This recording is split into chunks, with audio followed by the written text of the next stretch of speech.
panahon. Ang sabi dito, for false Christ and false prophets will rise and show signs and wonders to deceive, if possible, even the elect. Sino yung tinutukoy niyang elect?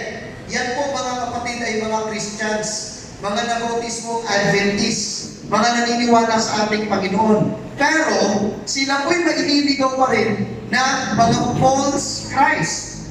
Baka sabihin niyo, Brother Presi, bakit kasi false Christ yung nakasulat? Mga kapatid, in the last days, gagamitin ng kaaway ang pangalan ng Panginoon dahil ito ay well-established na. Tama po ba? Wala pong kakatok sa bahay natin. Tao po, kami po'y iglesia ni Satanas. Pwede po ba namin kayo pa-Bible studyhan? Wala pong ganun, mga kapatid. Kahit ka na makakabait, baka buhusan mo ng mainit na tubig. Alam niyo mga kapatid, ang sinasabi dito, in the last days, even the Christians, even the elect, pwede po silang mailigaw ng mga false Christ. Ibig sabihin, kaya hindi po pala nakapagtataka mga kapatid.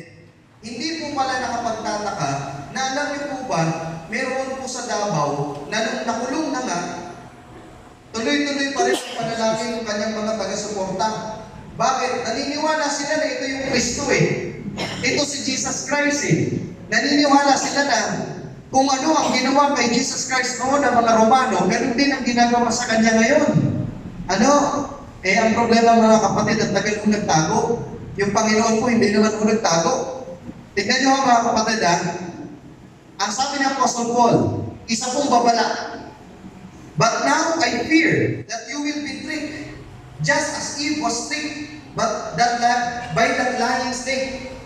I am afraid that you might stop thinking about Christ in an honest and sincere way. We told you about Jesus. Sinabi po nila yung patungkol lahat kay Jesus. And you received the Holy Spirit and accepted our message. But you let some people tell you about another Jesus.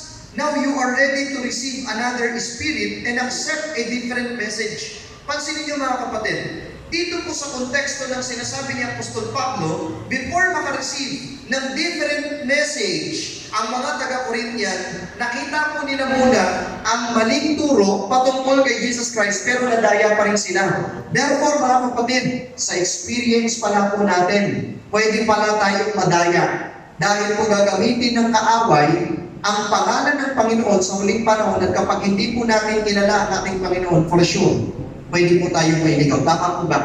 So, ibig sabihin, dalawang bagay pala ang dapat i-consider kung bakit dapat natin kilala yung Panginoon. Number one, of course, para makapag-establish tayo ng right relationship at magkaroon tayo ng long-lasting relationship sa Kanya. Number two, para hindi tayo mailigaw ng kung sino man.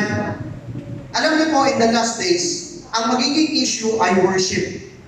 Pagpatak ng tinatawag po nating close of probation, magkakaroon po ng pagbagsak ng tinatawag po ng 7 last plagues. Ibig sabihin po, nagkaroon ng close of probation sa kapapasok ang 7 last plagues. Ang 7 last plagues na kapatid, for those people na maliligtas, ang 7 last plagues will become a blessing.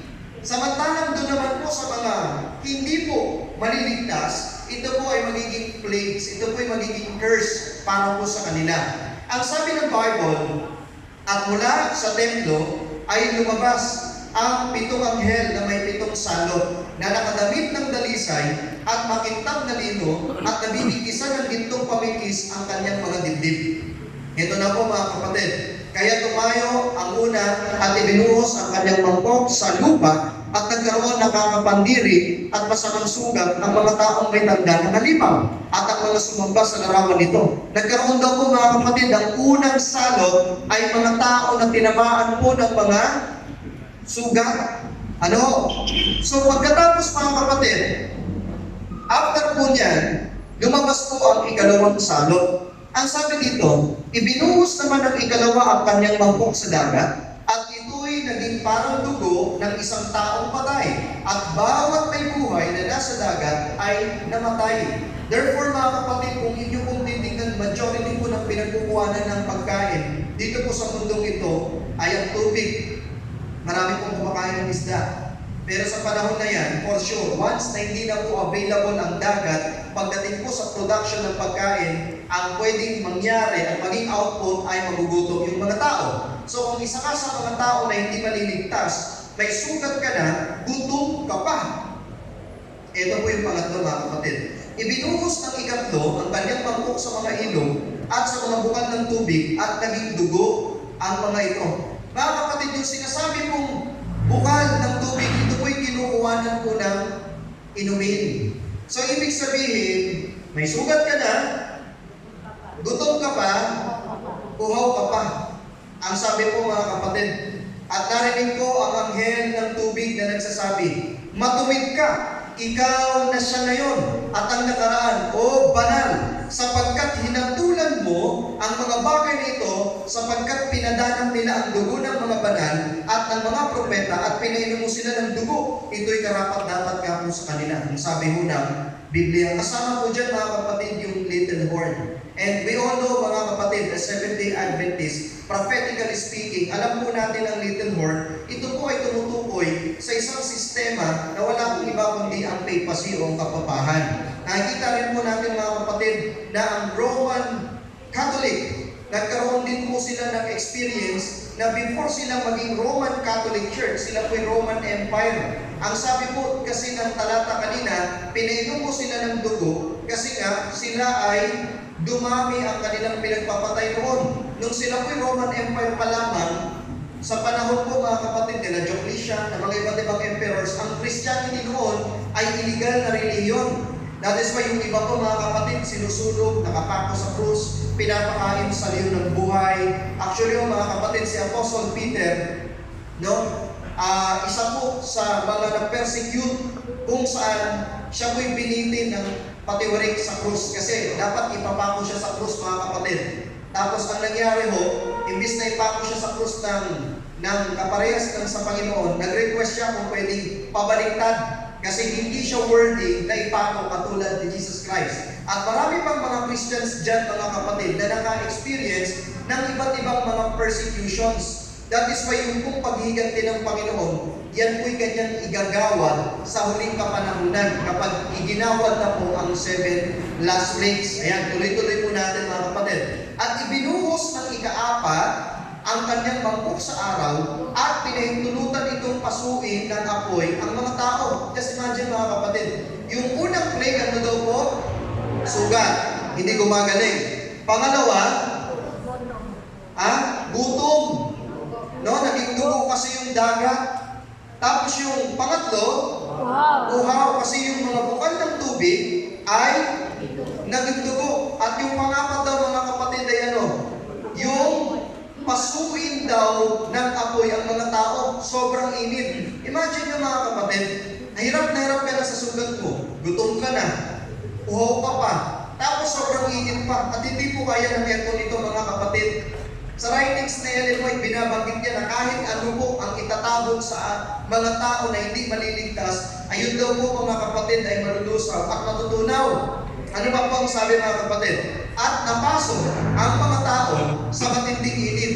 Ngunit kanilang nilait ang pangalan ng Diyos na may kapangyarihan sa mga salot na ito at hindi sila nagsisi upang siya'y luwalhatiin. Imagine nyo, mga kapatid, ang dami ng pagdurusan dinadanas sa mga taong ito, pero ayaw pa rin nilang manumbalik sa ating Panginoon. Yung panglima, ito, ang sabi dito, mga kapatid, ibinuhos naman ng ikalima ang kanyang mangkok sa trono ng halimaw at nagdilim ang kanyang kaharian. Ginagat ng mga taong kanilang mga dila dahil sa hirap.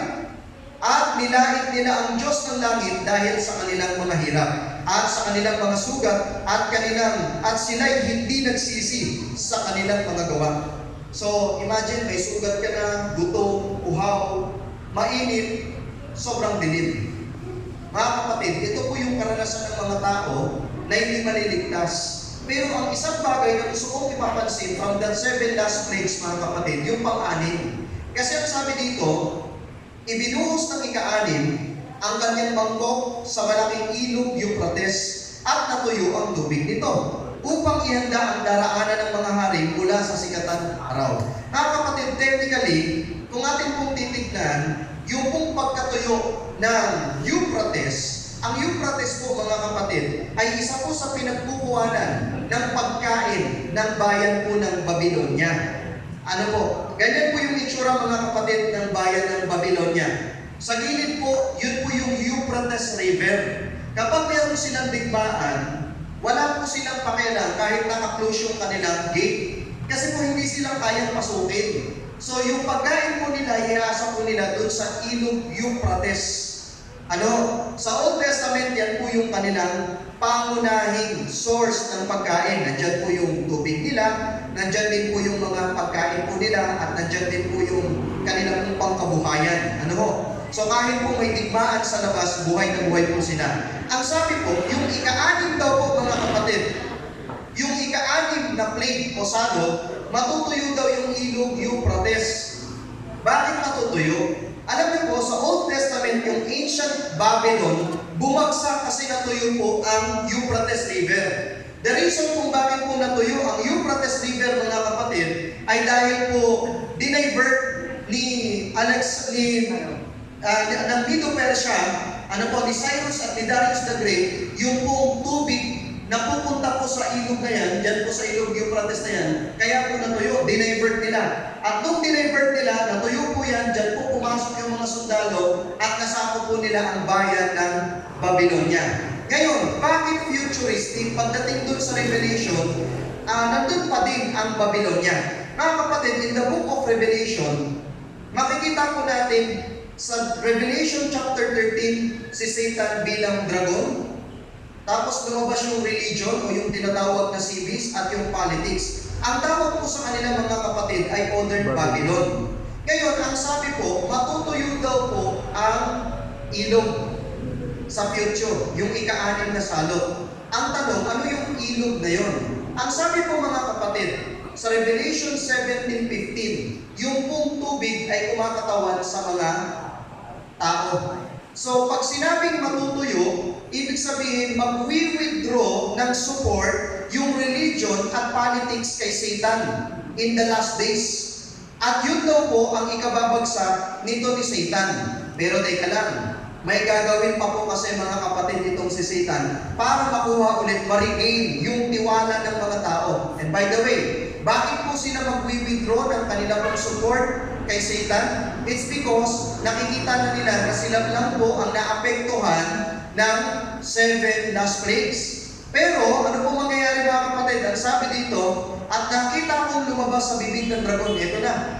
Nung nag-withdraw na ng support, yung mga tao kay Satan, ang sabi dito, lumabas sa bibig ng dragon kay Satan daw.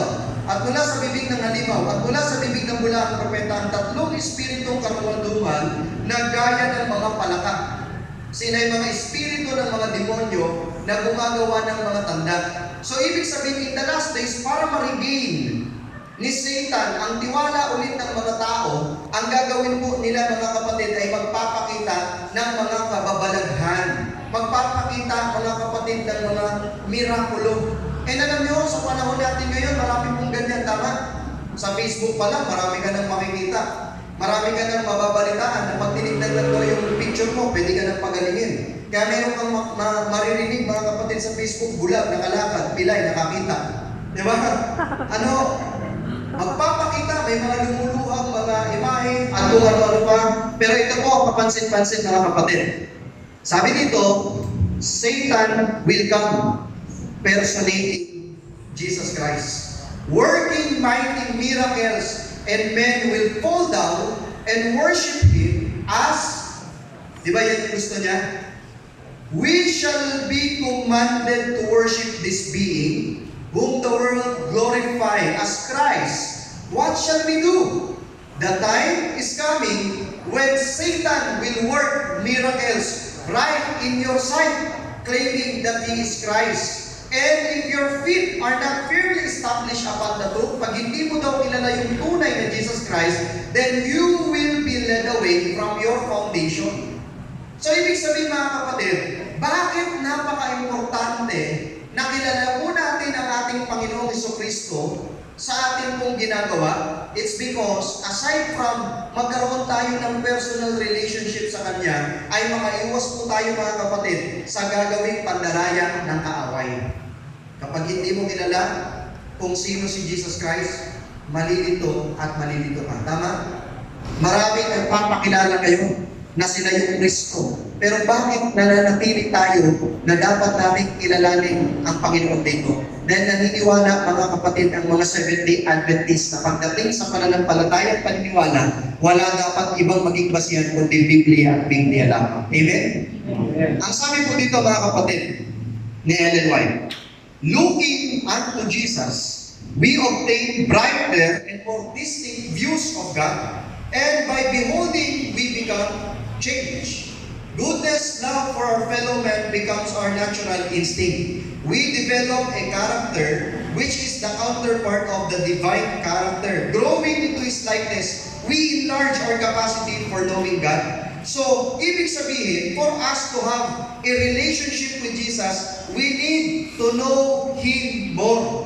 Mga kapatid, hindi para lang tawagin tayong Kristiyano, kundi para makita natin kung bakit pa talaga tayo nandito sa ating pong iglesia. Para makita natin bakit ba every Sabbath nandito po lagi tayo. Ang sagot, mga kapatid, ay